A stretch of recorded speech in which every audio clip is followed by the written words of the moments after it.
Supreme court ఈ బెయిల్స్కి సంబంధించి ఒక కీలకమైన ఆదేశాలు ఇచ్చింది. ఇప్పుడు సాధారణంగా ఒకసారి ఒక కేసులో జైల్లో ఉంటే వేరే కేసులు ఏమన్నా ఉంటే కనుక ఆ కేసుల్ని కూడా దీంతో యాడ్ చేసేస్తుంటారు. అందువలన వేరే కేసుల్లో కూడా బెయిల్ రాదు. వేరే కేసులో ముందస్తు బెయిల్ ఎందుకు, ఇంకా ఆల్రెడీ జైల్లో ఉన్నావు కదా అని చెప్పి కింద కోర్టులు కూడా దాన్ని ఆ కేసుల్లో కూడా విచారించడానికి అనుమతి ఇచ్చేస్తుంటాయి. అట్లా కాకుండా నిర్ణయం తీసుకోవాలని చెప్పి సుప్రీంకోర్టు ఆదేశించింది. జైల్లో ఉన్న నిందితుడు వేరొక కేసులో ముందస్తు బెయిల్ కోరవచ్చని సుప్రీంకోర్టు తేల్చి చెప్పింది.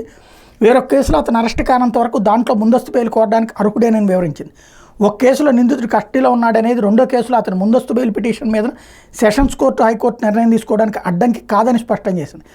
కస్టడీలో ఉన్నంత మాత్రం మరో కేసులో ముందస్తు బెయిల్ ఇవ్వకూడదని చట్టంలో ఎక్కడా లేదని చీఫ్ జస్టిస్ డివై చంద్రచూడ్ నేతృత్వంలో ధర్మాసనం పేర్కొంది. అరెస్ట్ చేస్తారని భయం ఉన్నప్పుడు ముందస్తు బెయిల్ని కోరే హక్కుని సిఆర్పిసి సెక్షన్ 438 కల్పించింది. ప్రజాస్వామ్య దేశంలో వ్యక్తి స్వేచ్ఛ, స్వాతంత్రం ప్రాధాన్యతను గుర్తించడానికి ఈ సెక్షన్ ఉంది. 438 సెక్షన్కి ఆంక్షలు పెట్టకూడదు. అలా చేస్తే అది సెక్షన్ సారాంశానికి, చట్టం ఉద్దేశానికి వ్యతిరేకం అవుతుందని పేర్కొంది.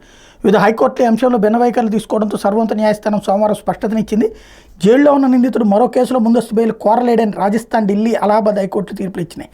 అయితే బాంబే, ఒరిస్సా హైకోర్టులు ముందస్తు బెయిల్ కోరొచ్చని అభిప్రాయపడ్డాయి.